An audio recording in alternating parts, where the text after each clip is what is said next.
एक 7 साल का बच्चा अली अपने माँ बाप के साथ एक पुरानी हवेली में रहने आया।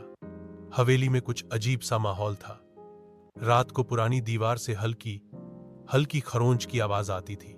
एक रात अली ने देखा कि उसके कमरे के कोने में रखा पुराना खिलौना अपने आप हिल रहा है। उसने माँ को बताया।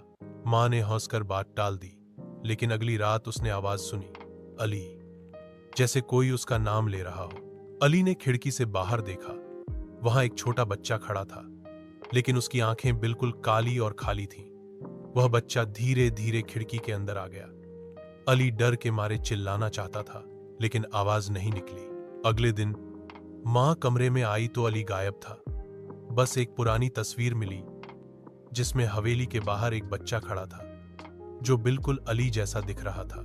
कहते हैं, हवेली का बच्चा हर 7 साल के बच्चों को अपनी तस्वीर में खींच ले जाता है, और अगला कौन होगा, कोई नहीं जानता।